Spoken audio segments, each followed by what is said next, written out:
100K to 350K GBP per month, that's exactly what we were able to achieve for this brand right here. In this video, I'm going to walk you through everything, what we found when we got inside their account, what we changed, and exactly how we did it, so you know exactly how a real email transformation looks like. When they came to us, their previous agency basically told them everything was fine because they were sending out the campaigns. The attribution number looked pretty good on the account. It actually was 50%. The problem was that 50% was actually not the real number. That was inflated attribution. And no one on that team actually knew that it wasn't real. So we showed them the real numbers and then we got straight into implementing. That's exactly what this video is about. So let's get into it. So first off, this brand is an automotive brand. That means they sell car wash products, interior products, things to clean your wheels with, anything that has to do with a car staying clean, that's them. But over time, they actually expanded their product line into selling things that also take care of caravans and also bikes. So this actually matters as we're going to progress into the later months. When they came to us, they were doing around 300K GBP and about 160K from email. Now, one thing that you can see is when I got on the call with the owner, they actually said that Meta was doing pretty strong. However, the top line revenue actually went down compared to the previous month and email did go up. So there weren't any significant changes happening in terms of email, in terms of campaigns or any new flows being added. So that means that specific percentage going up, there was something iffy about the attribution that I had to dig into. So obviously there were a few things that I wasn't a particular fan of. Number one, they sent people back into their inbox for the discount code and the deliverability was pretty good, which means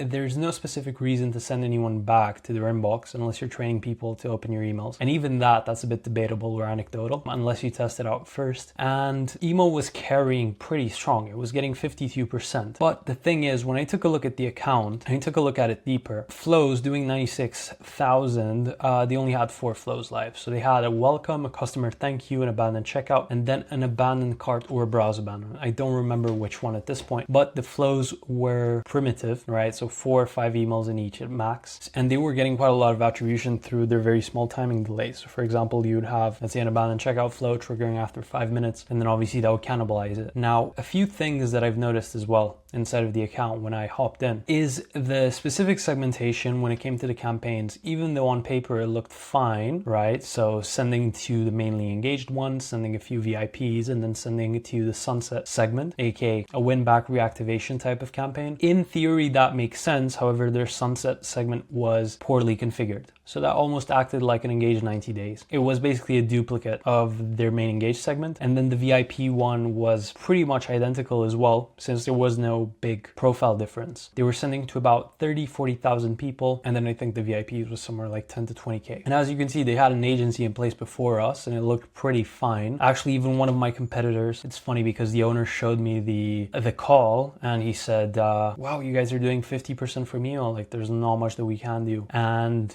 you know, I looked at this and I said, everything's wrong, challenge accepted. So we got to work. The other thing that I also noticed was in terms of the campaigns, it was essentially promotion after promotion. So as you can see, it's discount, it's free gift, it's bundle, it's mystery offer, it's sale, it's discount on discount. So that is not a campaign strategy that we wanted to move forward with, which means over the past 3 months or so, when they were working with this agency, the entire list was trained on just waiting for a specific discount to buy. And you know, the thing with this is that in the short term, especially if you are trying to hit a specific forecast of revenue, it works. I'm not saying it doesn't, but the only thing that you're doing is you're not creating new revenue, right? Unless your paid traffic is keeping up with that. The only thing that you're doing is you're dragging revenue that you would have had in 1 to 2 months and you're dragging it to today, especially when you have a refill / consumable cycle, which is, you know, 60, 90 or 120 days, because this specific brand also sells 5-liter bottles, which are huge. They could probably last like 6 months with a weekly wash. And at that point, you also need to take into account, as I mentioned, these repurchase and refill cycles. So you are just dragging revenue that you would have had in a few months, you're pushing it to today, and then hopefully you fill up the bucket with new potential leads. Plus, the founder himself told me that the only communication that he would have with the agency is on Monday. They would send him a weekly plan with the campaigns, right? So there was no macro view of where the business was going in the next 6 to 12 months. There was also no plan planning month by month, right? So we like to plan in terms of 3 months on a specific offer/promotional level and then get the campaigns done for a month in advance. That would be ideal. Plus, as you can see, the emails were almost daily, right? And going to the same people over and over. The first thing we did was fix attribution, and that's why you can see month 1 to month 2, we went from 50% to 40%. And this also kept going down, trust me. Even though Black Friday was good, not just revenue-wise, but profit-wise, we dipped even lower than this. And obviously the founder wouldn't have continued working with us if he didn't see value in our work, if he didn't see the reports clearly showing that he was getting more revenue even though attribution was down. And 3, getting more profit on his P&L, because that's the only thing that doesn't lie. Right, dashboards do. Triple whale lies, North Beam lies, Meta lies, 7-day click, 30-day click. Don't even get me started on Pinterest or Attentive, 30-day attribution. Things like this, they all lie. The only thing that doesn't is the actual profit hitting your pockets, your bank account, and the lifeblood of your brand. So by fixing attribution, now we actually had a good number to measure from. Then what we did was rebuilding every single flow. So we had a welcome, browse, cart, checkout abandonment, post-purchase, win back, sunset, all rebuilt from scratch. And every single one of these flows have become basically segmented by product category and RFM, which was the biggest revenue unlock in the account. And actually, I'm just going to skim through the flows. And as you can see, every single flow was mapped out, built out, tested multiple times. And for example, the welcome flow, we have the car version, the caravan version, the bike version. And we also have these specific ones tailored for the big hero SKUs in terms of the different products that they sell. As you can see, we have a caravan post-purchase, abandoned checkout as well. And then obviously for bikes, since it's a lower number in terms of revenue, we didn't really get to do that one. It's just not the highest leverage move at this point. We'd rather go back into the core flows and keep testing those. And what you're seeing here are not testing iterations. Everything that you see here is the final version. So for example, you might see around 50 emails in terms of the flows right now, but we've probably gone through 200 to 300 versions when it comes to testing these across the years. Real quick, before we continue, if you're a 7 to 9 figure brand and you want us to do your email marketing for you and get results just like these, just book a call personally with me through the first link in the bio and hope to speak with you soon. One of the other key things that we did as well was fixing the pop-up. So the pop-up that they had was not terrible at all. It was actually getting 11% opt-in rate. So when we saw that, we knew that we had a pretty decent account to play with and that lead flow was coming in. The issue with the pop-up, and one of the things that we've also noticed over time, is that it was giving a 15% off, which our client was fine with because for the first year he was playing the revenue game, but for the second he was playing the profit game. So at that point we knew something had to change. The opt-in rate didn't necessarily stagnate or end up going lower, but we knew that especially in the months where seasonality would hit, we needed a much higher influx of leads. And as you can see, ever since we got them on Alia for the pop-ups, we actually did 15 tests, right? Every single one with a few different control versions and then also 3 to 4 variations per site. And right now, as you can see, their email submission rate is at around 20% when, let me just show you what it was before. So as you can see, the pop-up was doing just fine. It was doing about 12% in terms of the opt-in rate. But after September, we've had a huge drop off in the amount of people that were seeing it. So comparing it to March and April, we were getting around half of the people. So what we wanted to do to make sure that email performance kept pushing profit into the P&L was, if we're getting half the people, then that means we need to double the opt-in rate. So as you saw previously, we got it up to 20%. Sometimes it floats up and down, but usually sticks between 19 to 22%. So what we did, we ended up going and doing a specific content calendar for this client. And the way that we do this, you've probably seen it in my other videos, is we go into the places where your customers live. So for example, that would be Facebook groups, that will be Reddit, that will be Trustpilot. Trustpilot, you can mine reviews and you can actually get the headlines, the topics, the content based on pain points that actually come out of your customer's mouth. Facebook groups as well. For example, this specific brand, their ICPs 30 to 50-year-old dads. That's exactly where they live. So just search up the brand name on Facebook and then you can just search X brand reviews. Obviously, you're always going to get 7 or 8 people commenting there and saying what they like or what they dislike. And if they like something, what do they like about the brand and what did they dislike about their specific situation that made them buy into the brand? So as I mentioned, this is automotive. One of the things that is a hero product is essentially a pressure washer spray bottle, but not electric, simply air pressure. And one of the best things that people have said was, hey, I don't even have to use my jet wash anymore, right? So I don't have to go through the work of taking it out of the garage, plugging it into electricity, and then just going ahead until my hands go numb, right? Essentially, all you have to do is just use the little handheld device that you already get with your order, and it just makes the job easier. And that essentially is how we've built a pain point centric / outcome focused content calendar. And from this as well, we did have quite a few promotions, but not nearly as much as the other agency had. We also included reviews, education, because a lot of the things that were stopping people from going on to their first purchase was the lack of education about the product. The second thing as well is we managed to actually educate people on how to use the product post-purchase. So if they got any of the products, which were liquids, taught them how much to use, how much to put on their car, depending on the area they want to wash. For example, if it was the pressure washer, how many parts water, how many parts liquid you need to put inside of it, how much you need to leave empty with air, and things of that nature. And then another thing that we did was cleaning up deliverability. Now, for deliverability, I'm not the biggest advocate. Like, I don't think it's the most impressive or crucial thing to have in your account. Deliverability is not getting fixed by sending an email with, hey, come back, to someone who hasn't opened 15 emails in a row.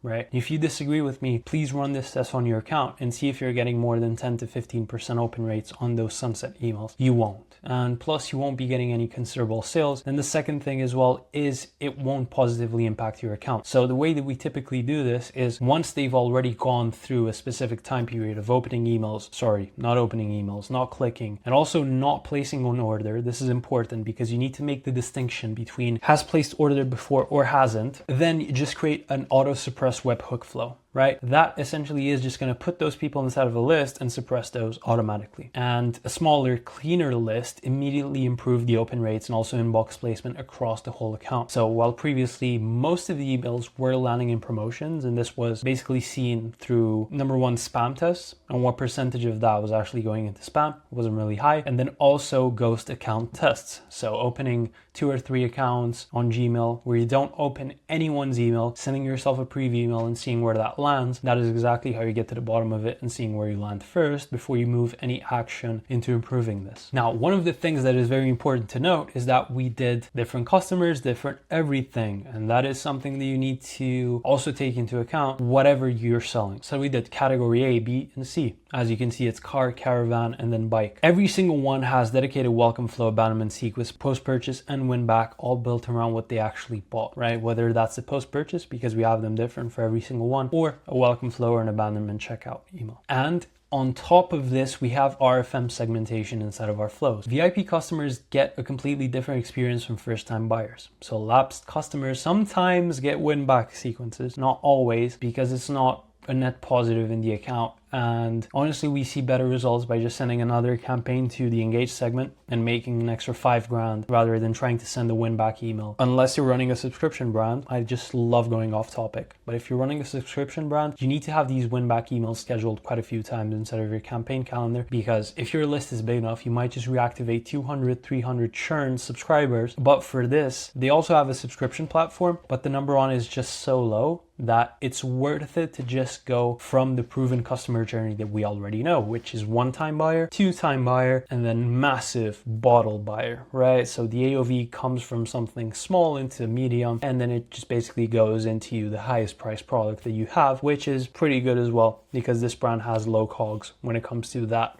big product. And the moment customers started receiving emails relevant to what they actually bought, conversion rates followed immediately. So segmenting the flows by product category was one of the single biggest revenue unlocks in the entire account. Now let me show you exactly how we did it, for example, with the browse abandonment. Now what we did here is we split this by hero products and then also returning versus new buyers. So just the browse abandonment flow in the last 7 days, they did 11K. But if I do last 30, you're probably going to see an even bigger number, which is 45K. This essentially turned into one of our highest performers simply because we knew exactly what was going on inside of this step of the customer journey. What we did, we ended up doing a 3 three-way split. So we split it by number one, hero product. So what sold the most got its own browse abandonment flow. Then we split it by buyer versus non-buyer. And then we also split it by free shipping threshold or not. So then we actually managed to give a better incentive to people who already crossed the free shipping threshold. For the ones who didn't, we just told them, if you push a little bit extra, you actually get shipping on us. And then by doing that, we essentially got the best flow in the game for them. And I know the talk is cheap, so I just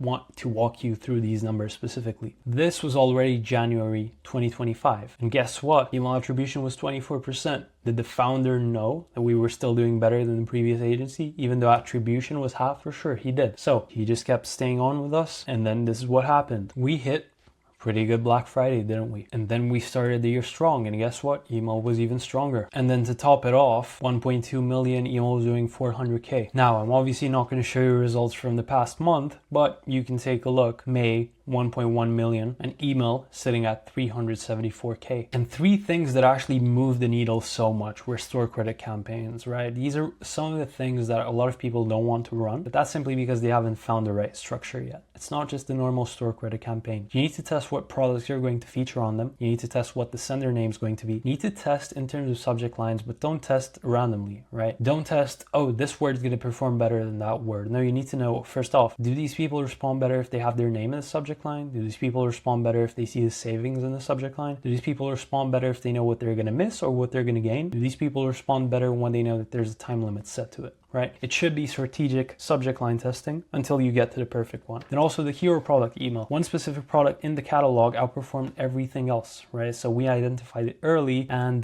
we built it into a regular email. So once every single month, and then we rotated it. Once it went to the VIPs, once it went to basically the big engaged segment. And when your list responds to a specific product, just build around it. And then category segmented flows. So the single biggest revenue unlock across the whole account, 3 customer types, 3 completely separate flow tracks. So all running simultaneously. The moment relevance went up and conversion rates followed. Every other improvement just basically built on top of the flows that we built for them. And numbers don't lie. I know that I said, 300, 350K a month, but I also showed you 400K a month coming in from email, right? And this is GBP. So that's around 600K US dollars, which is quite a huge chunk, right? Email as a percentage of total revenue actually went down, right? But this time the number is real. Correctly attributed, no inflation, no double counting. So 4x in terms of total brand revenue, basically from 300K a month to 1.2 over 2 years. Better flows, better retention, higher LTV, better segmentation, higher relevance, better deliverability. Everything just starts falling into place, right? So everything reinforces everything else over time. It's not like you do one little tweak and then everything just blooms. This is the result of compounding work. And 2 years in, we're still running their emails. And guess what? The founder said they're the best in the game and there's no one else I want to run our emails for. So yeah,